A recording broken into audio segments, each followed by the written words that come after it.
tal? ¿Cómo están nuevamente aquí? Volvemos a la actualidad en Dame el Poder con dos invitados de lujo, Carlos Fara y Daniel Arroyo.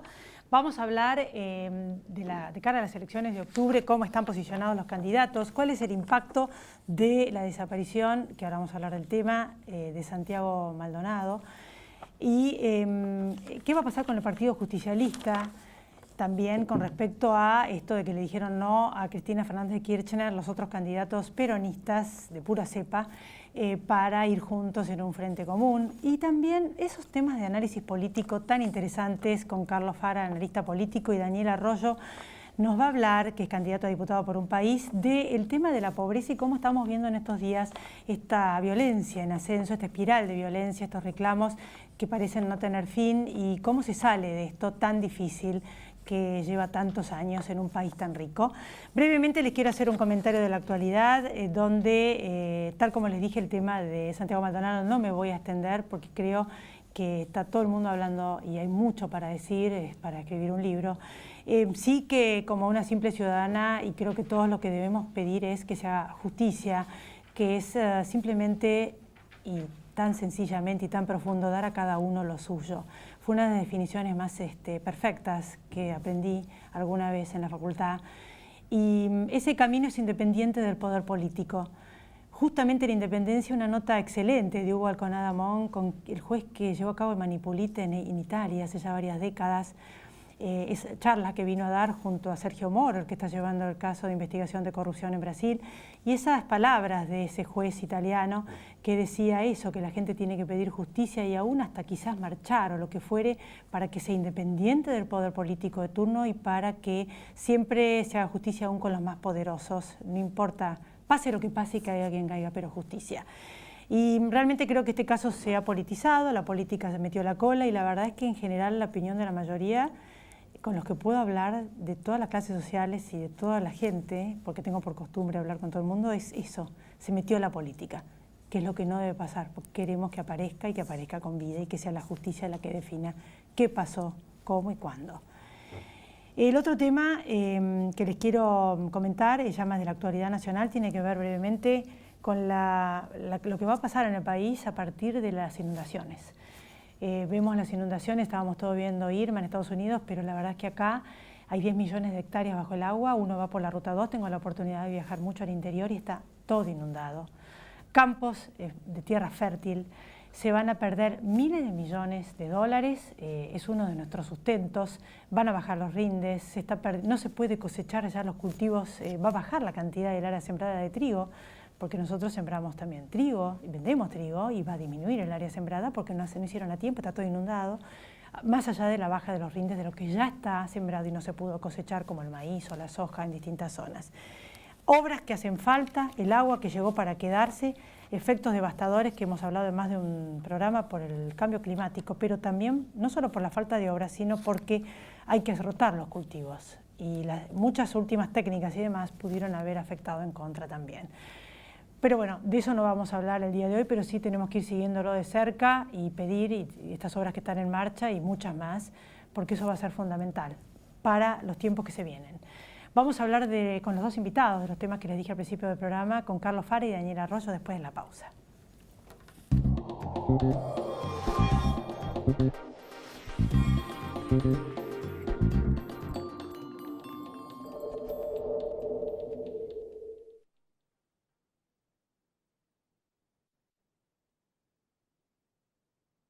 En septiembre siempre hay algo gratis para hacer en la ciudad. Huachiquetere. Ciudad Emergente, Conectados GA, Festival de Reggae, Bienal Arte Joven, Estrellas en Calle Corrientes, Expo Colectividades y muchos eventos más. ¡Vamos, Buenos Aires! Huachiquetere. ¿Te otorgaron un crédito y vas a escriturar? Hacé valer tu derecho. Escriturá con tu escribano de confianza. El 12 de agosto, de 10 a 13, en la campaña Cuidá lo tuyo, te asesoramos sobre este y otros temas. Más info en www.cuidalotuyo.org, Colegio de Escribanos de la Ciudad de Buenos Aires. Acero es desarrollo, acero es Ternium.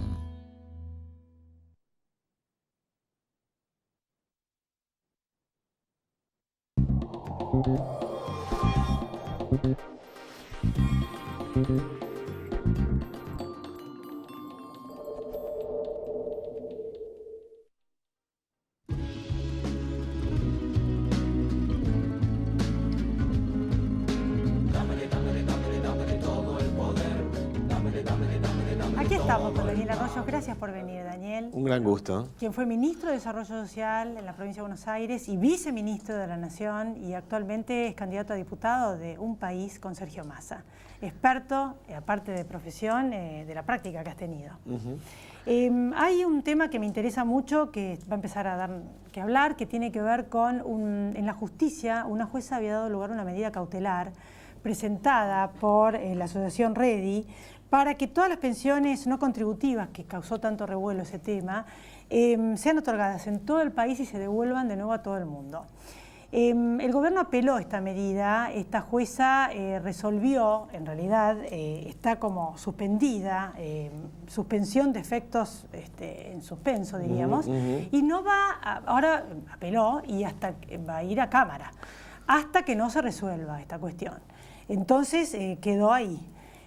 Pero lo que yo te pregunto es esto, eran 180.000 planes que pasaron a 2 millones en la época de los Kirchner. O sea, el gobierno hizo todo lo que hizo, ahora el gobierno creó además una Agencia Nacional de Discapacidad, se llama, que está a cargo de Michetti luego de todo esto, y en realidad sabemos que había muchos beneficios truchos, pero tampoco se hizo perfecto porque le quitaron el beneficio a gente que lo necesitaba, o sea que ni un lado ni el otro. De hecho, este año reintegró todos los beneficios, no las del año pasado. Esto es lo que ocurrió. ¿Cómo se maneja esto? ¿Cómo se arregla esto? Porque que había truchas, y que se las quitaron a gente que no se tenía que haber quitado también. Las dos cosas. O sea, primero, efectivamente, la pensión para la persona con discapacidad, la persona tiene que tener 76% de discapacidad y tiene que tener una limitación para trabajar. Así es como fue conformado. En los años, en todos los países, se fue flexibilizando esta norma. El gobierno tomó ese dato como un dato clave, cruzó en base de datos y quitó 70.000 pensiones. Muchas de las cuales estaban bien otorgadas y muchas de las cuales estaban mal otorgadas porque ha habido mucho uso político con eso. ¿Cómo se otorga la pensión por discapacidad? Un médico certifica el nivel de discapacidad y en función de eso accede. Yo creo que el gobierno equivocó la manera, cruzando en un Excel con cuadros y base de datos. Lo que tendría que haber hecho es tomar dos elementos. El primero es ver los médicos. Si el promedio de los médicos dan 25 altas por mes y hay un médico que da 800 altas por mes, tiene que ir a evaluar esos casos. Si el promedio de las localidades es 10%, la cantidad de gente que tiene pensiones por discapacidad, y hay una localidad donde hay 50%, ahí. Yo creo que al gobierno le faltó eso, hacer un mapeo, identificar dónde las cosas saltan por encima del promedio, y ahí entrar a las casas y hacer caso por caso. La jueza esa toma un caso que promovimos nosotros, que es una señora de 83 años, una jubilada que tiene la mínima, que tiene un hijo de 40 años. ¿Ustedes promovieron? Claro, fue la asociación REDI la que hizo la medida cautelar. Exactamente. ¿Fueron ustedes? Por esto, es una señora que tiene 83 años, que tiene jubilación de la mínima, que tiene un hijo de 40 años con una discapacidad severa, que necesita un aparato. ¿Qué hizo la señora? Le pasó, tiene una casita, le pasó la titularidad de la casa al hijo. El gobierno cruzó datos, dijo este señor es propietario, le sacó la pensión, que son 4.400 pesos, y el profe, la atención de salud, una persona necesita aparatología permanente.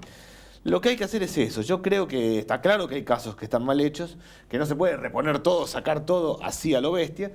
Lo que sí hay que hacer en concreto es tomar las altas médicas y ver dónde están por arriba del promedio, tomar las localidades donde hay excesos evidentes y ir ahí casa por casa a evaluar. Lo que pasa es que ustedes en asociación con la asociación REDI fue la que hizo la cautelar, que ahora, como ya les expliqué, quedó en suspenso. Exacto. Porque no se hizo lugar y el gobierno va a apelar a la Cámara. Exacto. Pero para resolver este caso, lo que pedía la medida cautelar iba a ser abarcativo, que den todas en todo el país, eso que tampoco está bueno.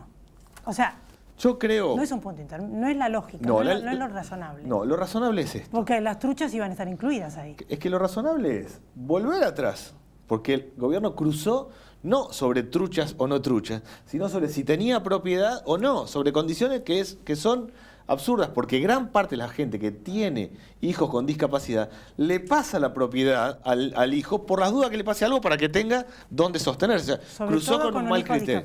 Exactamente. Entonces, lo que hay que hacer es volver para atrás y hacer esto que yo digo, ver las altas médicas, ver donde hay médicos que dan evidentemente cantidad impresionante de pensiones, ahí hay que ir a ver. Los pueblos donde había más Lo mismo. pensionados que Uno gente. tiene que sacar, la forma de hacer gestión pública es estar por arriba de los promedios. Si el promedio son 25 altas por mes de un médico y este médico tiene 60, 90, 200 altas, vamos a ver las pensiones que dio este médico. Si el promedio en la localidad es el 10% y esta localidad tiene 50, 80, 100%, vamos a ver estas localidades. Bueno, ahora el Entrar y ver. gobierno apeló y esto Sí. quedó en suspenso hasta que Sí. se resuelva. Sí, esta pero lo que tiene que hacer cuestión. es esto, es encarar una metodología. Lo que le está faltando, a mi modelo al gobierno, es administrar organizadamente esto. ¿Qué hizo ahora el gobierno? Va a crear un plan nacional de discapacidad, lo pasa al área de la Una agencia vicepresidencia. nacional Claro, de discapacidad a cargo sí. de Gabriela Michetti que sale del Ministerio de Desarrollo Social y pasa a Stanley. Dos cosas. Digo, sale de Stanley y sale pasa a del Michetti. Ministerio de Desarrollo Social y va a la vicepresidencia, y sale la CONADIS, el Consejo Nacional de Discapacidad, y va para este lado.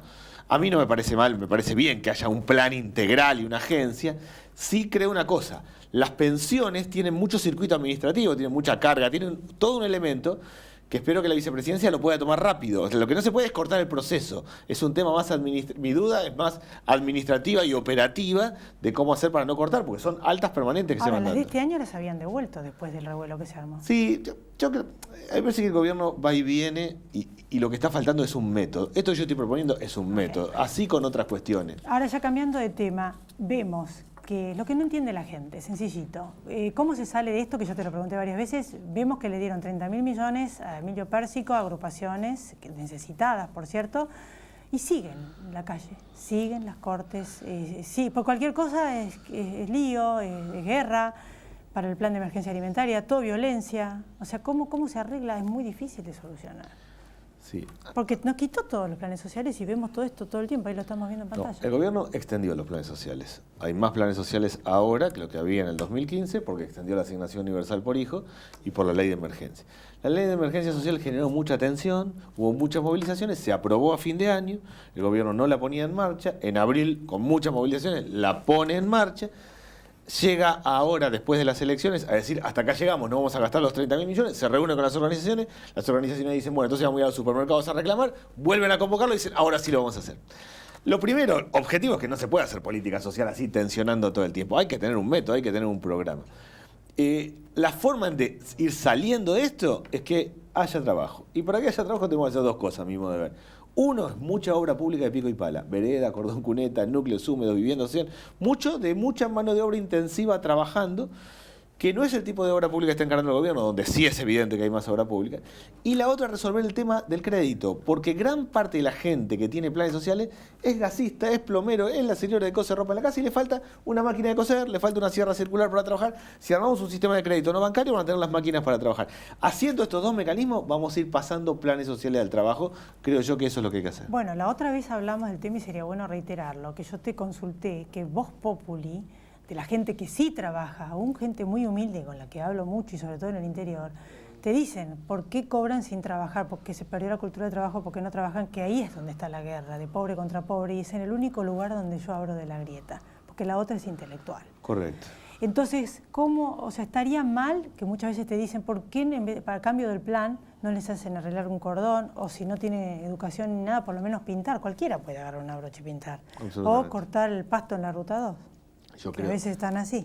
No, sí hay que O sea, hacer. sencillito, ¿no? Digo, No. ¿por qué? ¿Se puede hacer o es ilegal? No, es legal y hay que hacerlo. Lo que hay que hacer básicamente es crear mecanismos. El trabajo, el que una persona esté trabajando, le representa dos cosas. Uno, que está haciendo una actividad, y dos, que está aprendiendo para enganchar otro trabajo.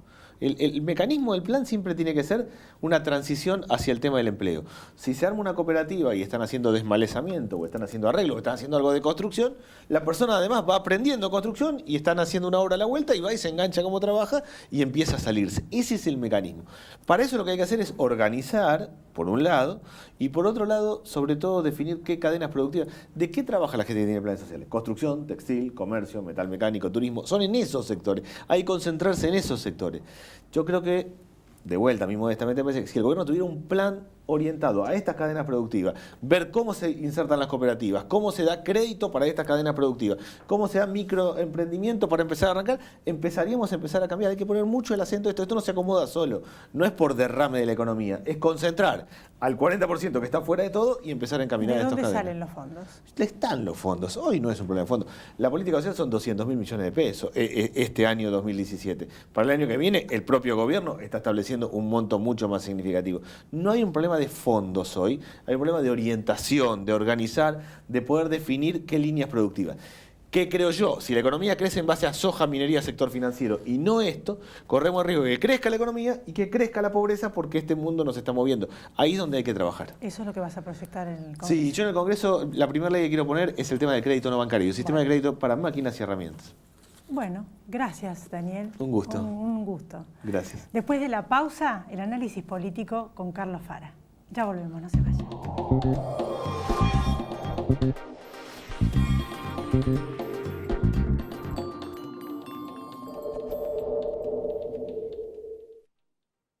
Grupo Petersen, desde 1920, construyendo el país.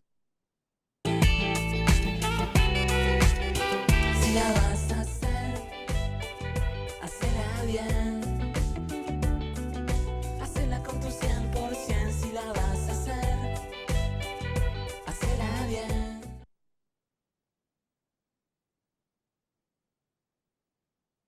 Sí al 98% de cloacas, sí al 100% de agua potable y sí a la menor mortalidad infantil de América Latina. ¿Te animas a seguir diciendo que sí a vivir mejor? Yo digo que sí.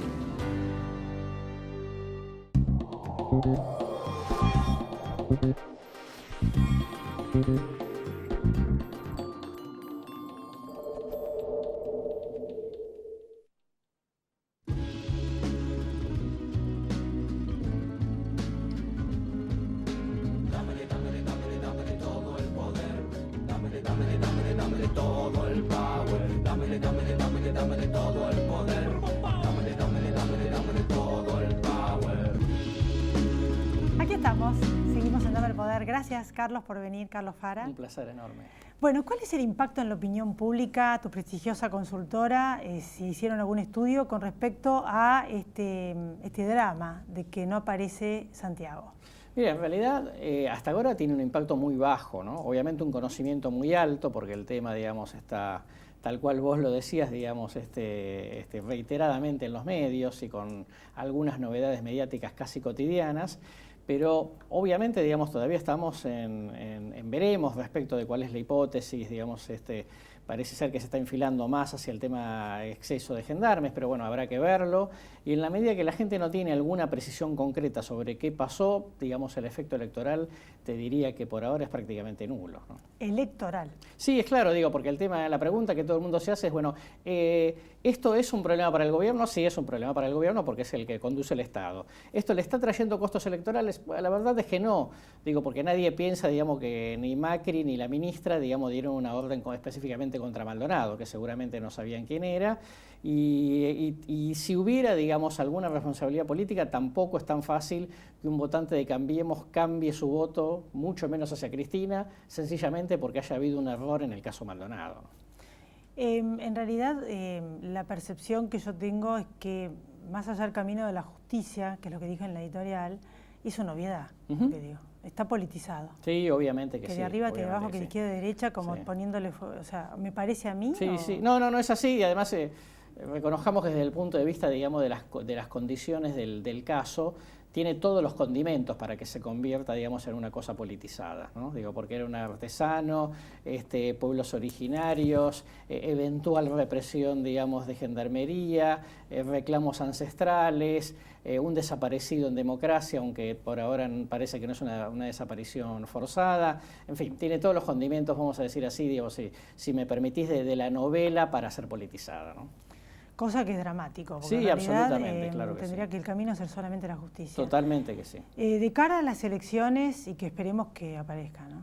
De cara a las elecciones, uno ve ahora a Cristina Fernández de Kirchner, a los candidatos, los otros, Randazzo y Massa, obviamente, ir todos juntos de la oposición, no. No. El Partido Justicialista queda herido para muchos años por delante, como he escuchado alguna vez, como ocurrió con el PRI en México, que una vez que no llegó pasaron muchísimos Y mira, años. yo creo que va a tener una digestión lenta, ¿no?, del proceso kirchnerista, porque me parece que el proceso kirchnerista fue muy fuerte y más allá de Cristina, digamos, hay muchos cuadros políticos, yo te diría de base, que siguen de alguna manera pensando como Cristina, más allá, digamos, de si la apoyarían o no en una candidatura presidencial. Y me parece que Cristina es suficientemente fuerte como para, digamos, como para evitar que por ahí surja un liderazgo alternativo dentro del peronismo en general. Y por el otro lado, digamos, ya sabemos que con algunas limitaciones serias respecto a cualquier posibilidad de crecimiento político en el futuro, como para, digamos, poder convertirse, seguir siendo ella, digamos, una líder. De manera que está, yo te diría, en un punto, en el peor de los mundos, el peronismo tal cual lo conocemos ahora, y eso va a llevar mucho tiempo. A mí me parece que es más probable, digamos, que el PJ, digamos, esté 2 periodos constitucionales fuera del poder, a que tenga, yo te diría, una reconstrucción de liderazgo de acá a 2019. En realidad, diríamos, los números que vos manejás de cara a las elecciones de octubre, dan 1/4 de todo el país al kirchnerismo y 1/3 a la nación, como al gobierno oficial, como fue en las PASO. Bueno, digamos que se modificó. Vamos a decir así, que sacaron un 20% en las PASO y sería razonable, digamos, que eso se mantenga. Como votos absolutos, seguro. 1/5 es eso. 1/5%, 1/5, claro. Entonces no es 1/4, es 1/5. No, es 1/5, es 1/5. El punto es que en la medida que vaya a votar más gente en la general, lo más probable es que esos que vayan a votar no sean votos kirchneristas, y que por lo tanto, digamos, aún no perdiendo ningún voto en números absolutos, de todas maneras, digamos, pierdan, tengan menos presencia, digamos, de la torta de gente que vaya a votar. Que ya se sabe quién nos va a votar. ¿Quién nos va a votar? La pregunta sería, No, ¿los que estaban con el agua hasta acá o los que estaban de viaje en Europa y Estados Unidos? Bueno, no, por ahí ninguno de los dos particularmente. Sí te diría más una cuestión de gente que consideraba que las PASO no lo convocaba, porque no había, digamos, ninguna PASO, sobre todo en provincia de Buenos Aires, digamos, que se disputara algo real. Gente público menos politizado, menos ideologizado y menos informado. Y ese público, digamos, si va a votar a la general, es más probable que vote a Cambiemos a que vote cualquier otra opción política. O sea que eso ya está estudiado. Sí, de hecho pasó así. ¿Analizaron ustedes también? De hecho pasó así en el 2015, ¿no?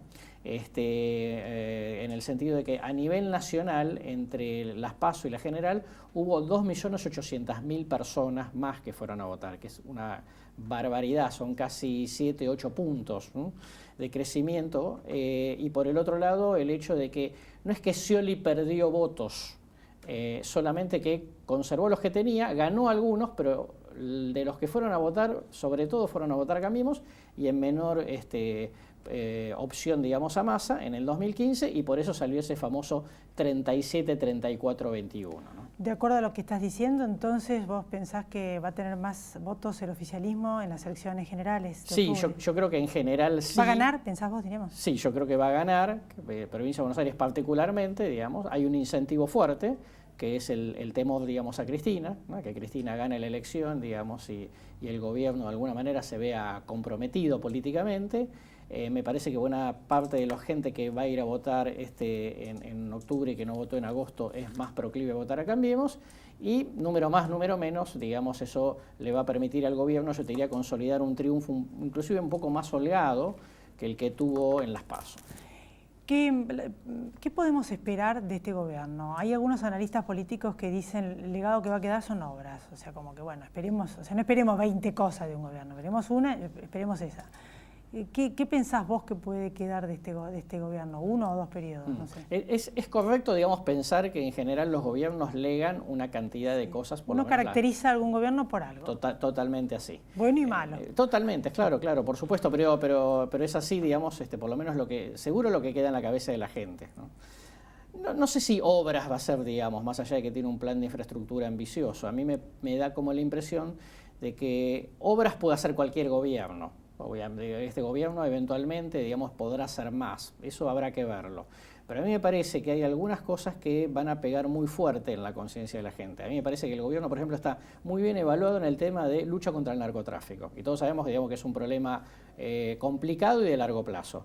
pero la sensación, digamos, de que está mejor combatiéndose el narcotráfico, y que se están destapando muchas ollas respecto al tema corrupción, me parece que son de las cosas como que marcan que efectivamente es una etapa distinta a la etapa anterior. Destapando, lo Sí. cual no quiere decir que lleguen al final. No, de hecho, al no, principio desde yo hablé luego, no, de desde lo luego. que nos explicaban estos dos jueces, tanto el brasilero como el italiano.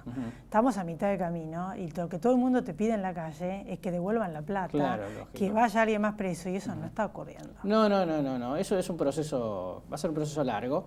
El tema es, digamos, que algo que, primero que el proceso vaya, digamos, que el proceso funcione, y segundo, digamos, que si el proceso va funcionando, la gente va a tener la paciencia correspondiente, igual que con la política económica. En la medida en que se concrete. Sí, totalmente, pero es más probable que se concrete ahora que antes. Ah, seguro. Y por último, no ha habido muchos registros de un gobierno en el nivel nacional, provincial y municipal de la Ciudad de Buenos Aires como este. Claro, por Creo que es el supuesto. único.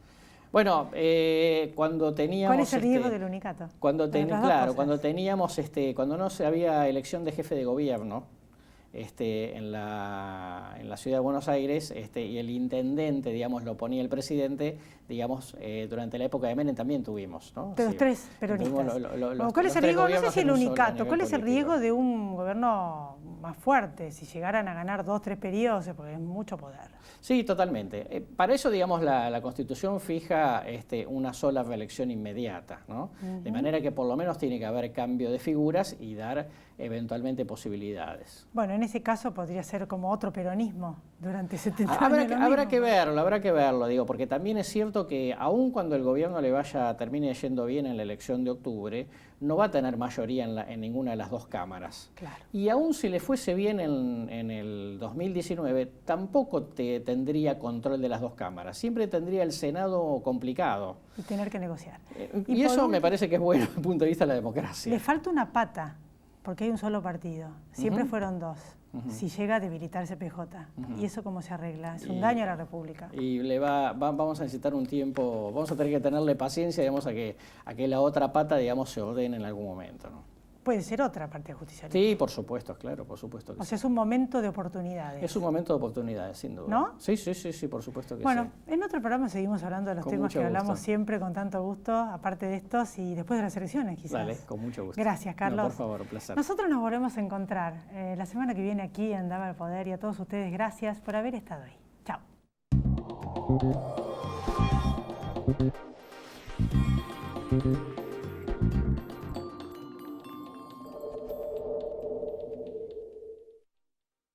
En Provincia ART, nuestro trabajo es protegerte en el tuyo. Provincia ART, la aseguradora de riesgos del trabajo del Grupo Provincia.